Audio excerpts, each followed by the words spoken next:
Kapan seseorang itu disebut sebagai cinta dunia? Ada 5. Kita bahas supaya kita mampu untuk mengenali apakah kita termasuk di dalamnya atau tidak. Yang pertama, kapan seseorang itu secara fix dan confirm itu disebut sebagai cinta dunia? Yang pertama, kalau dia itu menjadikan seluruh ibadahnya, ketaatannya, ibadah dan ketaatan yang dia lakukan pada kehidupan itu, harusnya ibadah dan ketaatan itu diniatkan untuk mendapatkan pahala di akhirat dan di surga. Tapi kalau orang sudah jatuh cinta sama dunia, maka seluruh ibadah dan ketaatan yang dia lakukan dan dia kerjakan bukan untuk mendapatkan rumah di surga, tetapi seluruh ketaatan dan ibadah itu dikerjakan, dilaksanakan untuk mendapatkan sekeping dari urusan dunia. Ini hati-hati nih. Jadi kalau orang itu terindikasi bahwasanya dia itu jatuh cinta sama dunia, maaf ya, ibadah yang harusnya ibadah itu diniatkan untuk akhirat, kalau orang jatuh cinta sama dunia itu enggak. Ibadah pun yang harusnya diniatkan untuk akhirat, dia niatkan untuk dunia. Sehingga ibadah yang dilakukan itu hanya untuk menunjang supaya dunianya itu menjadi sukses. Sholat, tapi untuk proyek. Puasa, tapi supaya dagangannya laku. Sedekah, supaya kemudian dia mendapatkan profit dan mendapatkan keuntungan yang besar. Padahal kita harus paham, harusnya seorang mukmin itu memahami sholatnya, puasanya, sedekahnya itu bukan untuk membangun dunia dia, tapi sesungguhnya seluruh ibadah kita itu untuk membangun akhirat kita. Karena rumah kita di surga itu tidak bisa kita bangun kecuali dengan komponen ketaatan-ketaatan yang kita lakukan pada kehidupan di dunia. Orang kalau sudah kesetrum dengan cinta kepada dunia, bukan hanya mubah yang dijadikan untuk mendapatkan dunia. Kalau perkara mubah untuk dijadikan dunia memang boleh. Tapi kalau orang kesetrum dengan urusan dunia, maaf, sampai urusan akhirat pun dia niatkan untuk mendapatkan dunia. Dan ini termasuk salah satu perkara yang tanpa kita sadari dibenci sama Allah.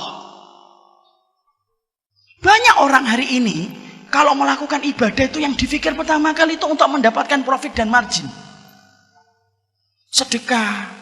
Tapi niatnya bukan untuk mendapatkan akhirat. Supaya padam api neraka. Kenapa api neraka tidak bisa padam kecuali dengan sedekah.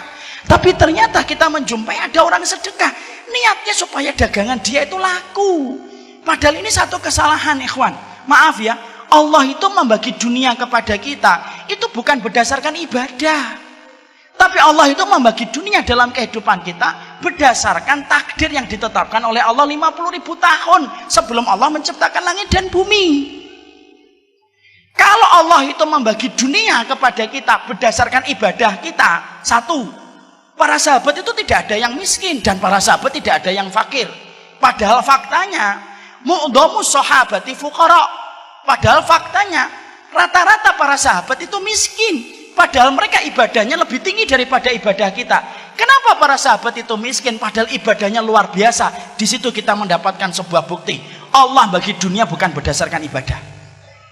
Yang kedua, kalau Allah itu membagikan dunia kepada kita berdasarkan harta, berdasarkan ibadah, berarti orang-orang yang tidak beriman itu harusnya tidak punya duit. Orang yang tidak beriman, yang tidak pernah dzikir pagi, dzikir petang, apalagi datang ke kajian kayak gini, harusnya tinggalnya mereka di bawah jembatan. Tapi kenapa banyak orang kafir yang tidak beriman? Mereka hartanya lebih banyak daripada kita, mobilnya lebih bagus daripada kita, motornya lebih bagus daripada kita, kemana-mana pakai jet pribadi. Kita pakai pesawat itu pun yang ekonomi, yang bagasinya bayar sendiri lagi, ya kan? Kalau memang ibadah, kalau memang dunia itu dibagi berdasarkan ibadah, harusnya mereka itu lebih miskin daripada kita. Tapi kenapa kita menjumpai orang yang tidak beriman? Kenapa mereka itu hartanya lebih banyak daripada kita? Di situ kita menjumpai bahwasanya Allah itu membagikan dunia bukan berdasarkan ibadah, tapi berdasarkan takaran takdir. Jadi maaf ya ikhwan ya, saya ingin membuka sebentar. Antum namanya siapa, akhi? Hah? Asmaun, Masya Allah. Umur berapa, akhi? 19 tahun. Kalau Asmaun ini, antum ditakdirkan mendapatkan rezeki 10 miliar. Walaupun antum jarang tahajud, kira-kira 10 miliar datang atau tidak datang?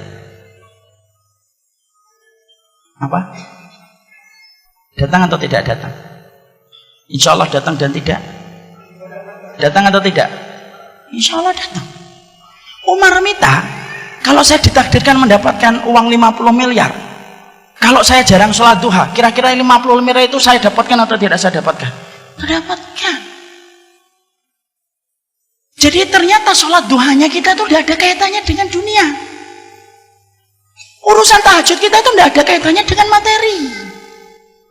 Tapi ternyata urusan akhirat kita itu ditopang dengan ibadah kita di dunia ini untuk mendapatkan akhirat.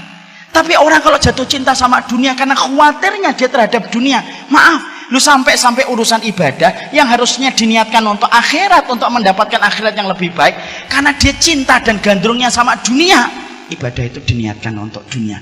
Dan maaf ya, karena antum, saya sudah hafal hadisnya, innamal a'malu binniyah. Segala sesuatu itu tergantung niatnya.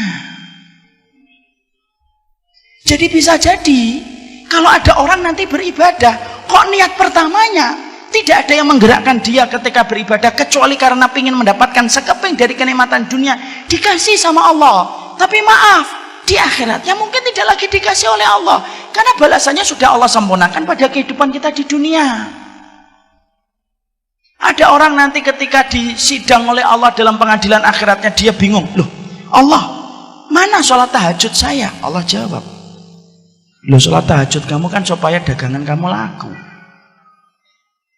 Sudah aku jadikan laku kan daganganmu yang ada di pasar. Dan tidak ada lagi balasan. Bisa jadi kalau ada orang setiap hari taklim kayak saya, tapi niatnya hanya untuk menggenggam dunia dan bukan niat yang pertama untuk menyampaikan kalimat Allah. Bisa jadi ketika ditimbang oleh Allah, dia bertanya, loh saya taklim setiap hari, kok nggak ada di dalam mizan saya, itu kemana taklim saya setiap waktunya ketika dakwah? Jawab lagi sama Allah, taklim kamu itu kan supaya kamu itu menumpuk-numpuk kekayaan. Sudah aku jadikan kamu menumpuk kekayaan kan ketika di dunia, dan akhirnya tidak ada lagi balasan di dunia, di akhirat. Ada lagi orang sedekah, dia sedekah terus sampai kemudian dia ketika di dalam mizan dia ngeliat, loh sedekah saya sudah ratusan juta kok nggak ada. Jawab lagi sama Allah, loh bukannya kamu sedekah itu supaya mendapatkan keuntungan besar, dan aku sudah jadikan keuntungannya besar kan ketika di dunia, dan selesai, habis. Disebabkan ketika kita menjadi orang cinta sama dunia, saking khawatirnya kita untuk menjadi orang yang tidak punya apa-apa, loh sampai urusan akhirat pun kita paksa dan kita seret urusan akhirat itu untuk urusan dunia. Padahal itu salah satu perkara yang merusak ibadah kita kepada Allah. Allah itu zat yang pecemburu. Allah itu paling tidak suka kalau hati manusia bercabang ketika beribadah. Kalau kita sholat hanya gara-gara seorang wanita, sholat kita tidak sah. Sama, kalau sholat kita hanya untuk dunia pun Allah menjadikan sholat itu tidak sah. Kalau ada orang sedekah gara-gara ada Pak Bambang, akhirnya sedekahnya tidak diterima sama Allah. Sama, orang yang sedekah karena ingin mendapatkan dunia pun sama dengan orang yang sedekahnya untuk Bambang. Dan akhirnya tanpa disadari itu merusak pada kehidupan kita. Makanya saya teringat sebuah asar. Asar itu sebuah riwayat. Dan poin yang pertama ini berat, tapi memang harus dibahas. Ada seorang ulama besar namanya Abdullah bin Mubarak, seorang tabi'in, tapi dia termasuk min kibari tabi'in. Min kibari tabi'in itu tabi'in tapi kedudukannya paling tinggi, Pak. Karena tabi'in itu terbagi menjadi 3 tabaqat. 3 tabaqat itu 3 lapis. Maka kemudian Abdullah bin Mubarak ini aktivitas hobinya, Pak, sukanya itu nemuin para sahabat. Karena Abdullah bin Mubarak tidak mampu bertemu dengan Rasulullah SAW. Ketika beliau banyak ketemu dengan para sahabat Nabi SAW, Abdullah bin Mubarak itu ditanya, Abdullah bin Mubarak, kamu ini menemui para sahabat Nabi, maka bagaimana para sahabat Nabi itu kalau membaca Al-Quran, dan apa surat yang paling banyak membuat para sahabat Nabi itu nangis? Abdullah bin Mubarak ditanya begitu. Abdullah bin Mubarak bisa bahasa Indonesia, Ustaz? Enggak, ini saya terjemahkan. Abdullah bin Mubarak lalu berkata, aku ini melazimi para sahabat satu persatu. Dan aku perhatikan makannya, aku perhatikan taklimnya, aku perhatikan bagaimana sholatnya, dan aku pula perhatikan bagaimana para sahabat kalau membaca Quran. Para sahabat itu kalau membaca Quran, yang paling mereka nangis itu kalau sudah melewati satu surat. Apa surat yang paling banyak membuat para sahabat nangis? Surat Hud, surat yang ke-11. Makanya surat itu termasuk surat yang membuat Nabi itu beruban. Surat Hud. Kemudian Abdullah bin Mubarak melanjutkan.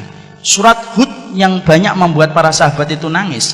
Apa ayat yang paling banyak membuat para sahabat nangis terseduh-seduh ketika melewati ayat-ayat di dalam surat Hud? Dijawab oleh Abdullah bin Mubarak. Ayat yang paling banyak membuat para sahabat itu nangis adalah ayat yang ke-15 dan 16. Apa ayatnya itu? Man kana yuridul hayatad dunya wa zinataha nuwaffi ilaihim a'malahum fiha wa hum fiha la yubkhasun. Orang itu kalau dalam kehidupan di dunia, yang dia pikirin dan dia niatkan dalam kehidupan dunia, kok yang dipikir dunia terus? Nuwaffi ilaihim a'malahum fiha wa hum fiha la yubkhasun. Kami kasih kepada mereka dunia sebagaimana niat yang mereka tanam, la yubkhasun, tidak dikurangi sama Allah. Orang kalau niatnya di dalam sholat, kok niatnya untuk dunia? Dikasih dunia sama Allah sesuai niat yang dia tanam. Kalau ada orang kok dia sedekah, lalu sedekah itu niatnya untuk mendapatkan harta, mendapatkan mobil, mendapatkan rumah, hanya itu niatnya, Allah kasihkan rumah sebagaimana niat yang dia tanam. La yubkhasun, kata Allah, tidak dikurangi sama Allah. Tapi ingat, ayat ini tidak berdiri sendiri. Ada ayat yang ke-15, ada pula ayat yang ke-16. Apa ayat yang ke-16? Ulaika alladzi laisa lahum fil akhirati illan nar wa habita ma sana'u fiha wa batilum ma kanu ya'malun. Orang-orang yang semacam ini, kata Allah, maka bisa jadi nanti ketika di akhirat, ketika mereka di akhirat tidak mendapatkan apapun dari apa yang telah mereka lakukan di dunia, kecuali yang mereka dapatkan itu adalah neraka. Sia-sia apa yang mereka lakukan, batal atas apa yang mereka usahakan.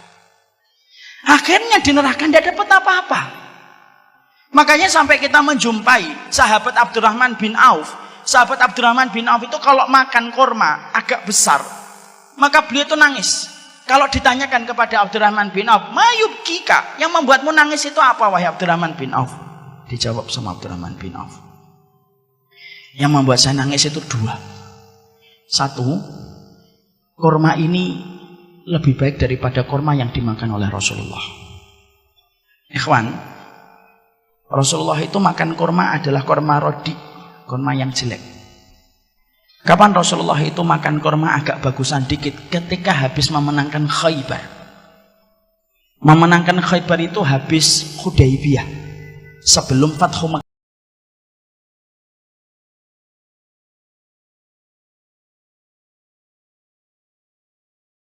Nah, Khaybar itu subur. Khaybar itu tempat yang subur, ikhwan. Maka Abdurrahman bin Auf itu saya nangis karena ingat kurma yang dimakan Rasul dalam hidupnya. Yang kedua, yang membuat saya nangis itu, saya khawatir jangan-jangan kurma enak yang saya makan ini, jangan-jangan balasan atas kebaikan saya di dunia, lalu tidak ada lagi balasan untuk saya karena Allah sudah menyegerakan balasannya di dunia. Lah Abdurrahman bin Auf itu nangis, yang nanya nangis. Disebabkan ketakutan mereka, jangan-jangan amal mereka hanya diniatkan untuk dunia, sudah dibalas di dunia, lalu ternyata tidak ada lagi balasan dalam kehidupan di akhirat. Dan itu yang kita khawatirkan. Makanya inilah yang menjadikan kita memahami betul, urusan-urusan dunia itu jangan sampai menjadi niat kita beribadah. Dan maaf ikhwan, kalaupun antum beribadahnya sudah karena akhirat, Allah pasti akan mudahkan antum untuk mendapatkan dunia. Kenapa? Akhirat kalau sudah beres, apalagi cuma dunia. Karena akhirat itu harganya mahal dan tidak ternilai harganya. Apalagi dunia, semahal-mahal dunia itu masih bisa kesebut harga. Jadi kalau orang itu ibadahnya sudah karena akhirat, pasti Allah akan berikan kepadanya dunia, dimudahkan oleh Allah. Dan itu kecil bagi Allah. Makanya inilah yang menjadikan kita mikir, ya Allah, jangan-jangan kita itu selama ini ibadah tapi cita rasanya cita rasa dunia. sholat, rajin, tapi untuk dunia. Ya memang dapat. Tapi setelah dapat, tidak ada lagi balasan di akhirat karena Allah sudah segerakan di dunia. Dan maaf, kalaupun kita tidak menjadikan niat ibadah kita untuk dunia karena memang takdirnya kita dapat 5M itu datang. Tapi jangan niatkan ibadah itu untuk dunia. Karena Allah itu zat pecemburu. Allah itu pecemburu kalau niat hatinya manusia itu sudah diniatkan untuk Allah, tapi dia bercabang dan berselingkuh. Dia niatkan untuk dunia. Allah kok disamakan dunia, padahal di hadapan Allah dunia itu sebagaimana sayap seekor nyamuk. Makanya kalau ada orang sudah meniatkan untuk dunia, ayat surat Hud yang tadi kita baca dalam 2 ayatnya, itu bisa mengenai kepada siapapun. Maaf ya, dakwah ketika jadi ustadz itu yang paling susah itu bukan menghafalkan ayat. Enggak. Bukan ketika menghafalkan hadis. Enggak. Dakwah itu yang paling berat itu apa? Bagaimana menjaga niat supaya terjaga hanya semata-mata karena Allah. Jadi kalau ada ustadz kok tiba-tiba pengen libur, antum harus paham. Mungkin ustadznya lagi susah jaga niatnya. Karena dakwah itu tidak segampang yang terlihat. Ada kesulitan menjaga niat. Ada proses yang berat bagaimana apa yang dari hati sampai ke hati. Ada konsekuensi atas apa yang telah terucap. Itu dakwah. Dan ternyata kalau salah, tergelincir dalam masalah niat, berabi, selesai. Ustadz, kenapa sih kita membicarakan niat itu sampai sedetail ini, Ustadz? Loh, karena kita punya Allah yang paling detail ketika mengerti masalah niat. Kalau kita tidak punya Allah yang tidak detail melihat niat, mungkin kita tidak perlu membicarakan niat sampai sedetail ini. Tapi karena kita punya Allah yang dalam sujud kita, rukuk kita, Allah itu zat yang paling detail kalau sudah membicarakan tentang masalah hati dan niatnya. Makanya keplesetnya kita dalam niat itu lebih parah daripada keplesetnya kelamin. Keplesetnya kita dalam niat itu lebih parah daripada keplesetnya kaki kita. Dan itu yang kita khawatirkan. Cinta dunia itu yang pertama. Semua urusan-urusan ibadah pun akan dibawa untuk mendapatkan dunia. Sekolah yang harusnya untuk akhirat diniatkan untuk dapat dunia itu juga tidak boleh. Makanya kita akan dapetin ada satu hadis. Man ta'allamal ilma yubtagha bihi wajhullah la yata'allamuhu illa liyusiba arada minad dunya lam yaridu ahyatal jannah. Ada orang kalau dia mencari dunianya, mencari ilmu diniatkan untuk dunia, dan harusnya ilmu yang dia cari itu diniatkan untuk mencari wajahnya Allah. Kok dia niatkan untuk dunia? Maka dia tidak akan mencium baunya surga. Saking dalamnya Allah membenamkan ia ke dalam pelukan api neraka. Makanya kalau kita tobat tuh jangan hanya tobat dari khamar. Kalau tobat itu bukan hanya tobat dari kita pernah bentak orang tua. Jangan itu saja. Tapi salah satu tobat kita adalah, ya Allah, kalau ada ibadah saya yang saya lakukan karena dunia, sadar atau tidak sadar, ampuni kami ya Allah. Allahumma inni a'udzubika an usyrika bika syai'an a'lamuhu wa astaghfiruka lima la a'lamuhu. Dan itulah yang pertama. Makanya orang kalau jatuh cinta sama dunia itu semuanya ditakar untuk dunia. Dan itu tidak betul. Ustadz, mungkin nanti ada yang bertanya. Nah, sebelum ada yang bertanya saya jawab duluan. Ustadz, kalau saya meminta dunia emang tidak boleh. Nah, kalau berdoa boleh. Karena kita kalau punya hajat siapa yang kita minta kalau bukan Allah? Sampai urusan garam yang tumpah minta gantinya sama Allah. Kalau doa minta dunia boleh. Yang tidak boleh itu ketika kita meniatkan ibadah selain permintaan, tapi yang mendorong kita beribadah itu bukan karena Allah, tetapi karena untuk mendapatkan sekeping dari kenikmatan dunia. Ada bapak-bapak saya tanya, saya harus sholat duha Ustaz. Sholat duha itu sunnah Pak, tapi kalau bagi saya hampir-hampir mewajibkan. Loh kok gitu Pak? Iya, karena nanti dagangan saya jadi tidak ada apa-apanya kalau saya tidak sholat duha. Bingung saya. Padahal sholat duha itu kan untuk apa sih fungsinya sholat duha? Fungsinya sholat duha itu ngasih sedekah kepada 360 ruas tulang kita yang butuh disedekahin, dan sedekah itu dicukupi dengan kita sholat 2 rakaat. Makanya saya agak kurang sependapat Kalau ada orang sholat duha yang pernah saya jumpai itu, sholat duha itu menghadapnya ke Ka'bah, ke barat, ke kiblat, setelah itu ke kanan, kemudian ke belakang, kemudian ke sebelah kiri, balik lagi ke depan. Saya tanya, kenapa harus gitu? Untuk menjaring dunia dari 4 arah mata angin. Masya Allah. Bingung saya. Muter aja sekalian kalau kayak gitu. Padahal kan duha itu kan karena kita pengen ngasih sedekah sama ruas tulang kita. Makanya habis ini saya tidak ngerti Ustaz. Moga-moga kita habis ini meminta ampunan kepada Allah. Dan doakan para ustadz yang ngajar antum adalah orang yang mereka terjaga niatnya. Dan itu yang pertama. Sampai di sini paham? Yang kedua, jangan langsung mengatakan saya insya Allah nggak kayak gitu. Nah, itu penyakitnya orang yang gampang mentazkiyah dirinya sendiri. Yang kedua, kapan seseorang itu disebut fix dan confirm sebagai cinta sama dunia? Yang kedua itu dia memiliki sifat. Sifatnya itu sebagaimana dalam satu riwayat. Dalam satu riwayat yang saya baca, dia kayak khimar di waktu siang. Tapi dalam beberapa penjelasan dia kayak asad. Kayak singa dia di waktu siang. Wajussah fil lail. Tapi kemudian dia jadi bangkai ketika di tengah malam. Orang yang jatuh cinta sama dunia itu akan terbaca dan tercermin bagaimana ketika dia itu menjalani aktivitas siang dan malamnya. Kalau siang, dia itu memiliki sifat sebagaimana singa. Singa itu lihat ikhwan, singa itu tajam kalau melihat buruan. Itu kan singa. Maka orang yang jatuh cinta kepada dunia itu kalau pagi, duha, siang, sore, maka dia itu kekuatannya ekstra. Powernya itu luar biasa. Tidak ada mati-matinya. Kalau batu baterai, alkalin dia. Terus dari utara lompat ke selatan, dari selatan lompat ke timur, dari timur lompat dia ke barat, terus diputar-putar itu. Tapi tepat ketika malam dia menjadi bangkai. Dia akhirnya jadi bangkai ketika malam, tidak pernah tahajud, tidak pernah qiyamul lail. Disebabkan keletihan dia di waktu pagi dan di waktu siang. Karena dia tidak sadar bahwasanya Allah turun langit ke sepertiga malam. Dia tidak pernah bangun dan tidak pernah punya semangat untuk bangun. Ratusan malam dilewati tidak pernah bermunajat kepada Allah. Tidak ada penyesalan ketika bangun di pagi hari. Tapi ketika ada satu proyek, satu kesempatan, gemericik harta, kok terlewatkan, penyesalannya terbawa sampai 3 tahun pun tidak hilang-hilang.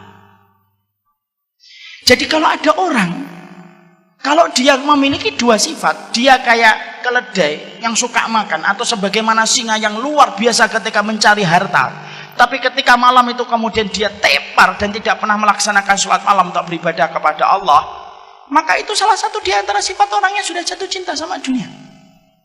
Padahal maaf ya ikhwan, kita nyari rezeki itu memang bagian dari nafkah dan itu wajib. Betul, saya tidak mengatakan mencari nafkah itu haram, enggak.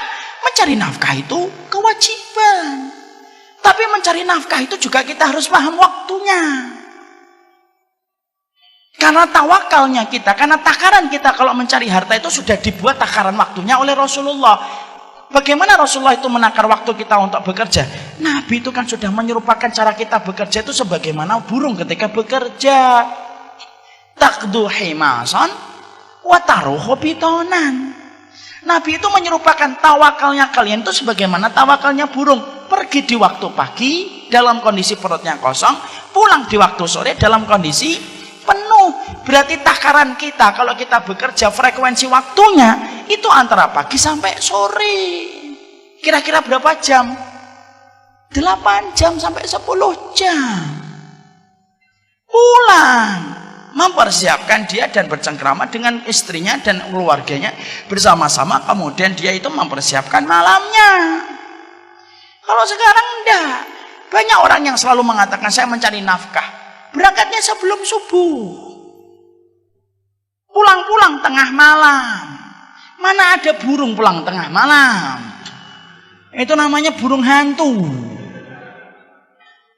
Tapi orang itu ketika akhirnya tidak sadar, akhirnya apa? Semacam itu.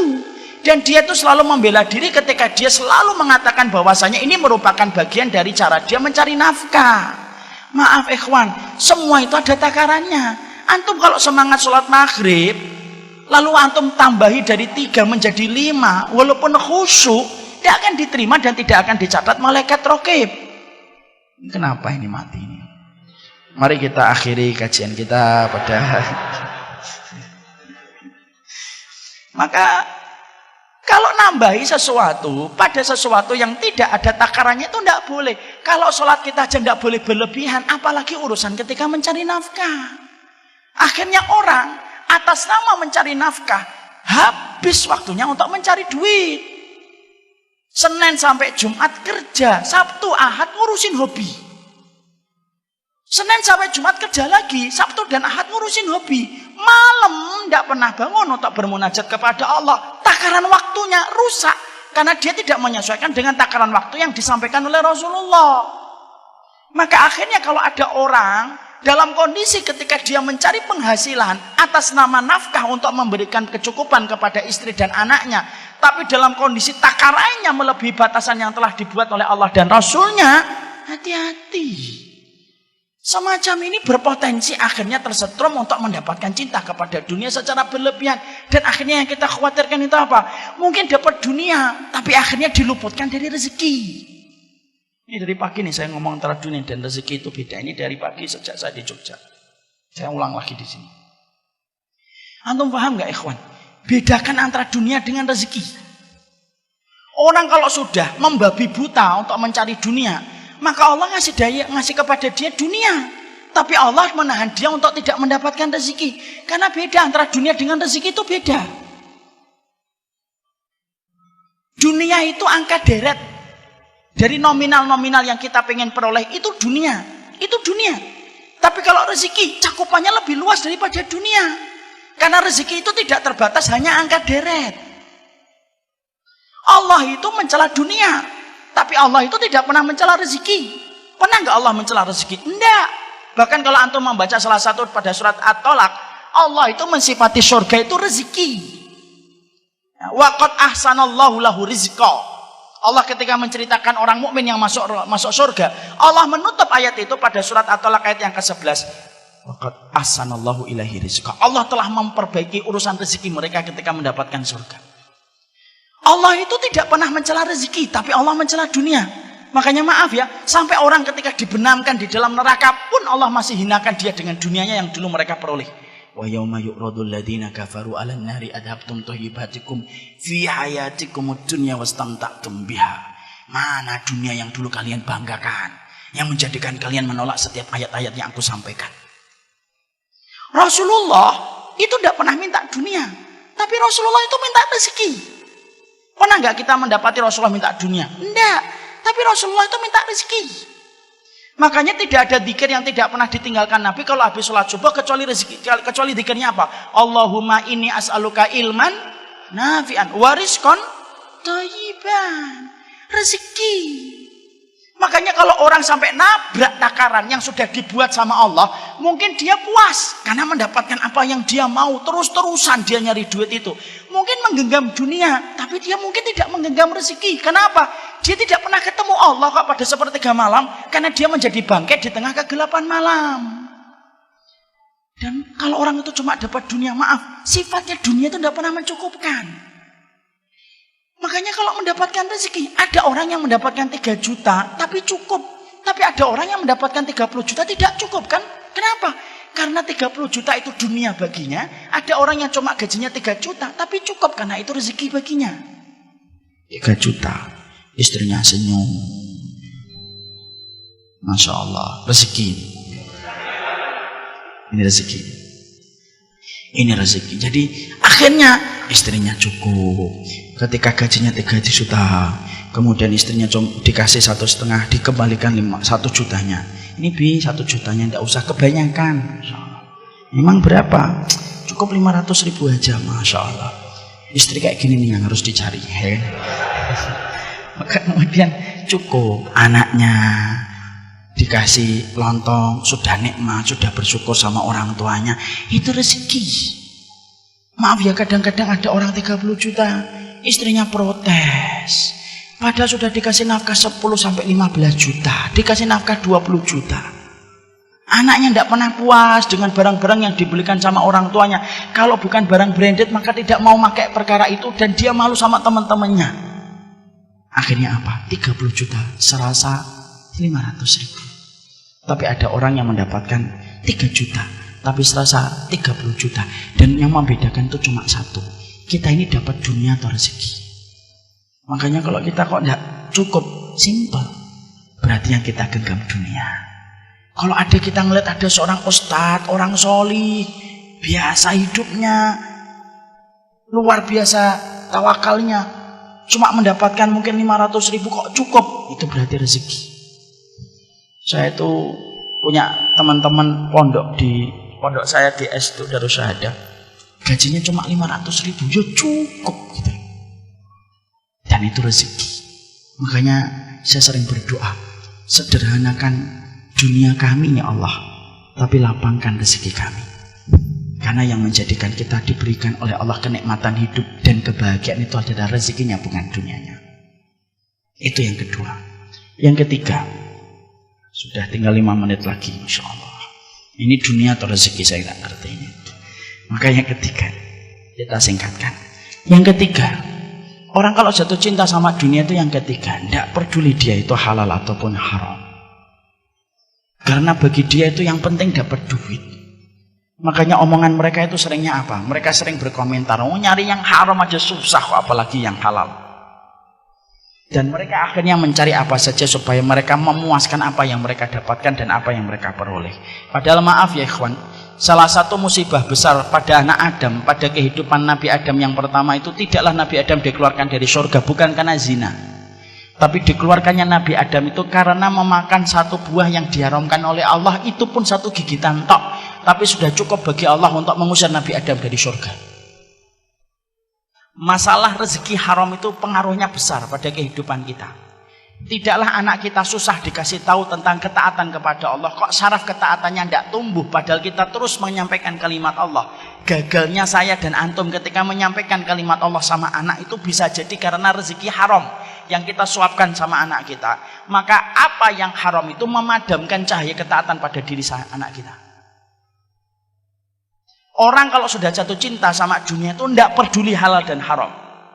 Karena bagi dia yang penting dapat, karena sesungguhnya kepuasan itu didapatkan secara instan dengan apa yang dia genggam. Akhirnya dia tidak sadar mengambil yang haram, sembari dia tidak menyadari apa yang dia korbankan tidak sebanding dengan apa yang dia ambil. Dan kalau sudah orang itu tidak peduli tentang kamus halal dan haram, sampai kita ngomongin ini halal ini haram, iya ngomong hari ini masalah halal dan haram, maka hati-hati. Orang semacam itu sudah confirm dia cinta sama dunia. Itu yang ketiga, dan ini panjang saya singkatkan. Yang keempat, apa orang yang kemudian confirm dan jatuh cinta kepada dunia itu? Yang keempat, akhirnya kewajiban dia mencari duit menenggelamkan semua kewajiban-kewajiban yang lainnya. Betul, nafkah dia cari, tapi menenggelamkan kewajiban yang lainnya. Menenggelamkan kewajiban dia untuk ikut taklim, tidak pernah ngaji. Selalu kalau kita ajak ngaji, yuk kita ngaji yuk, ada kajian itu di Masjid Agung Karanganyar. Saya lagi sibuk. Dikiranya orang yang datang ke kajian pengangguran. Segini banyaknya nganggur semua. Dia tidak sempat untuk taklim, tidak sempat bicara tentang dakwah. Diajak bicara tentang Palestina, tidak tertarik sama sekali. Palestina ada serangan Gaza lagi apa sih? Dan tidak peduli tentang itu. Karena apa? Hatinya dingin kalau sudah bicara tentang kewajiban yang lainnya. Jadi akhirnya dia selalu mengatakan profesi, karir saya. Karena itu yang paling penting. Dan kalau ada orang sudah meninggalkan dan menenggelamkan semua kewajiban yang lainnya, padahal salah satu pokok kewajiban dia itu adalah bagaimana dia itu menjadi hambanya Allah, ini rusak. Akhirnya anaknya pun tidak pernah dididik. Kelingking kaki anaknya tidak pernah menempel pada kelingking kaki bapaknya di masjid.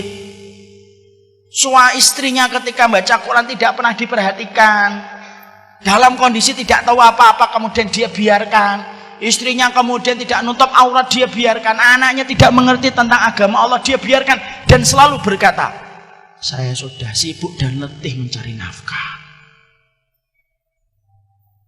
Ini saya sampaikan kisah nyata ya ikhwan ya. Ini saya sudah sampaikan beberapa kali. Saya tambah beberapa menit Ustadz ya. Insya Allah kalau saya tambah, insya Allah jamaah jadi paham, dan kalau paham biasanya tidak ada pertanyaan Ustadz. Saya beberapa bulan, 1-2 bulan yang lalu, saya ini sholat Jumat di komplek perumahan saya. Ada anak muda di samping saya. Itu ketika sholat Jumat itu megang handphone, main handphone dia. Kanan kiri gitu. Sampai miring-miring karena main game. Saya liatin gitu, malah ngeliatin saya. Gimana sih ini? Tidak ngeliat apa ini jenggot. Saya ngeliatin malah ngeliatin saya gitu. Saya mau ngingetin kan tidak boleh. Kalau saya ngingetin kan jadinya saya batal. Idza qulta li sahibika ansit wal imamu yakhthub faqad laqata. Kalau kamu ngingetin orang diem ketika khutbah Jumat sedang disampaikan, kamu telah batal. Ditegakkan sholat Jumat, saya nempel sama dia. Sekali lagi kita ngambil ibrah ini bukan karena kita merasa lebih baik. Ini sering saya sampaikan karena saya khawatir kalau kita kena ujub pada diri kita. Maka saya nempel habis sholat Jumat. Nah, terus kemudian saya ajak bicara. Dik, ya om. Nah, saya dipanggil om. Tidak apa-apalah. Saya maafkan dia. Tadi kok sholat Jumat kok main game, itu gimana? Iya, kenapa? Daripada tidur? Oh iya juga. Itu omongan ngenak banget itu. Tapi maaf ya, saat itu saya tidak tidur. Saya ngeliatin dia. Terus saya ngomong, kenapa om? Loh, begini. Orang kalau sholat Jumat itu sebenarnya tidak boleh kemudian dia itu main apapun. Rasulullah itu menjelaskan, orang yang megang kerikil ketika dia khutbah Jumat aja batal. Man masal khassa faqad lagha. Makanya maaf ya ikhwan, kita ini kalau sholat Jumat main-main sajadah, karpet diginikan. Hati-hati itu bisa terkena hadis yang tadi. Itu tidak boleh. Anak ini baik loh, wallahi baik. Dia nggak sudah om saya mau buru-buru, enggak, didengerin. Jadi nanti kalau sholat Jumat itu sebentar kok 15 menit. Kalaupun 20 menit kok nggak selesai, biasanya nanti jamaah yang lain pada batuk-batuk. Mesti kode sama khotibnya kepanjangan. Cuma sebentar, dengerin aja. Handphonenya dimatikan. Nanti habis sholat Jumat baru dihidupkan lagi. Oh iya, saya baru tahu. Insya Allah. Kelas berapa? Kelas 9, berarti kelas 3 SMP. Saya tanya, bapaknya ada dik? Ada papa. Oh papa di mana? Di kantor. Sekali lagi kita nggak boleh merasa lebih baik daripada beliau. Kemudian saya tanya, emang papa nggak pernah sholat Jumat bareng kamu? Enggak, udah lama beberapa tahun enggak. Karena papa selalu di kantor. Kan kadang-kadang Jumat ada tanggal merahnya. Ya kalau tanggal merah biasanya kami rekreasi, pergi keluar kota. Pernah nggak diajarin papa gimana sholat Jumat? Seingat saya nggak pernah. Yaudah ya om ya, saya pamit ya. Saya itu tenang, tapi juga mengingat mungkin kekurangan saya sendiri. Kenapa saya ngambil contoh sholat Jumat? Sholat Jumat itu sholat yang paling sederhana. Kalau kita ajarkan sama anak, duduk, diem, dengarkan, sholat Jumat, selesai. Kalau anak kita, dia tidak bisa sholat khauf, anak bisa maklum lah. Kalau dia tidak bisa istikharah, anak maklum lah.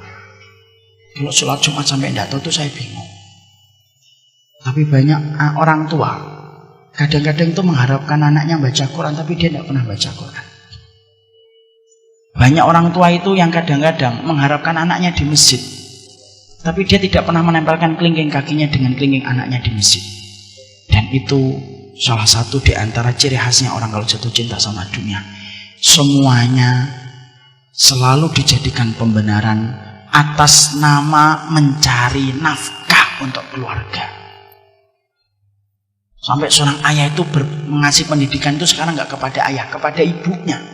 Padahal maaf ya, pendidikan paling efektif di dalam Quran ketika menjelaskan tentang pendidikan orang tua itu ayah. Makanya maaf ya, kalau kita dapatin anak diperintahkan sama ibunya, nak mandi nak, sampai 10 menit.